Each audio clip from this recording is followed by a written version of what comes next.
Bueno, muchas gracias. La Asociación Pensamiento Penal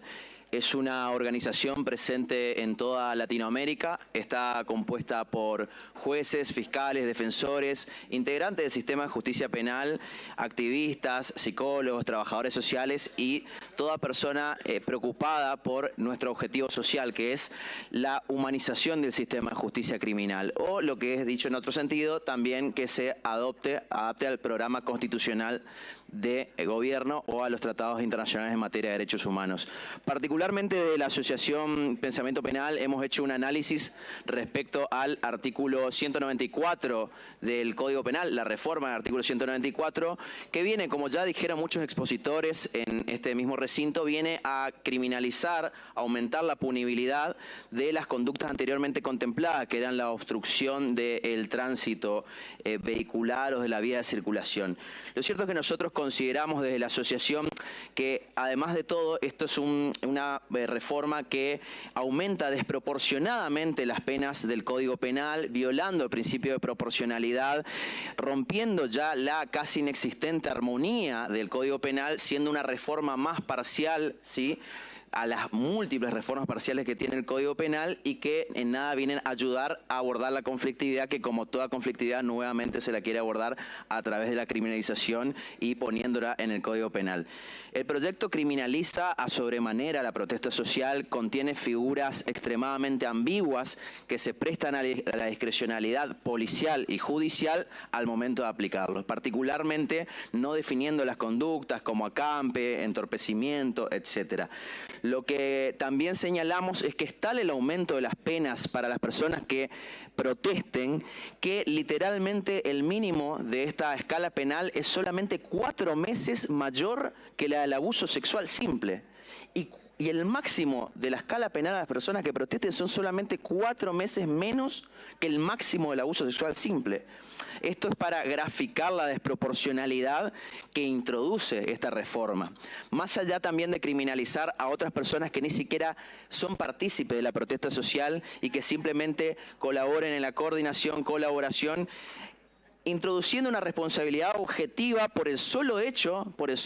de aportar a la organización de un acto que sea considerado protesta social. Creemos que bajo el argumento de reducir la conflictividad o de abordar una problemática, lo que se está haciendo en realidad es un método de censura indirecta, más allá de todos los agregados que tienden a la autorización previa de cualquier tipo de reunión de más de 3 personas, que claramente afecta, limita y restringe absolutamente el derecho de reunión.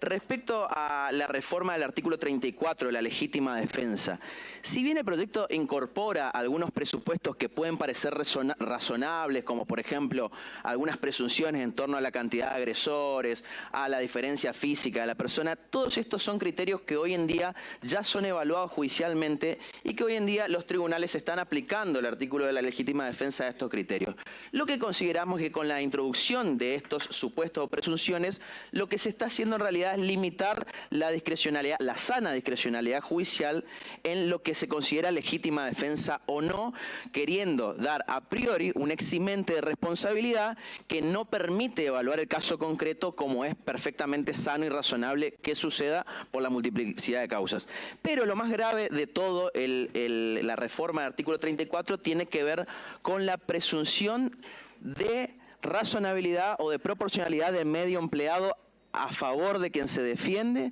o quien obra en cumplimiento de un deber. Y me voy a tener este segundo punto porque tiene que ver con el accionar de la fuerza de seguridad. Lo que hace esto es introducir una presunción que rompe con la exigencia internacional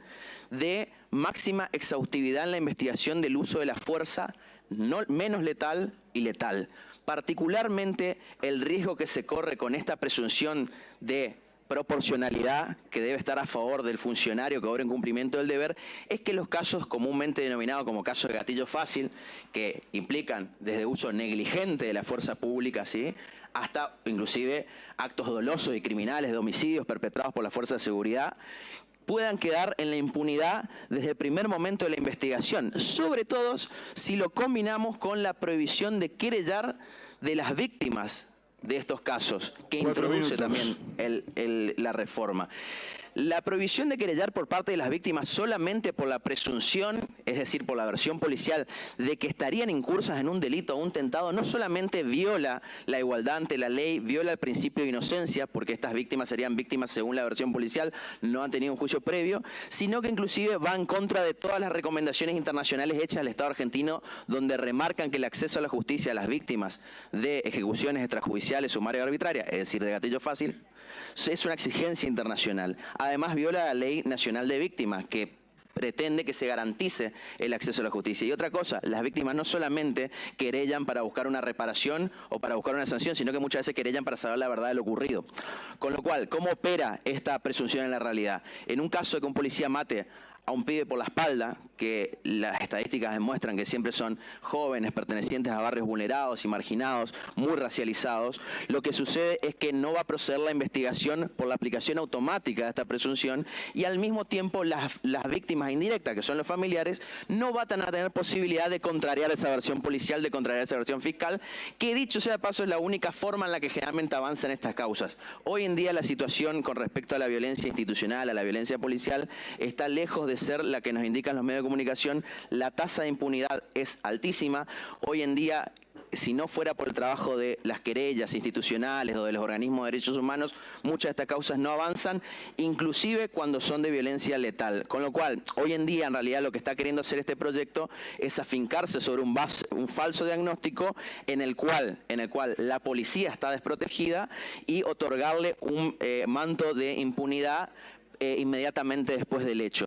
buscando compensar seguramente la falta de formación policial exhaustiva en el uso de la fuerza pública, que tiene ciertos criterios, parámetros, principios internacionales que debe obedecerse. La legislación internacional obliga a investigar exhaustivamente cada uso de la fuerza letal. Este proyecto va en contra de la obligación internacional. Y para cerrar, el hecho de incorporar la prohibición de la querella por parte de personas por el solo hecho de ser infractoras de la ley penal viola el principio universalista de los derechos humanos, divide a los argentinos y argentinas entre buenos y malos, y algunos por tal no merecedores de derecho,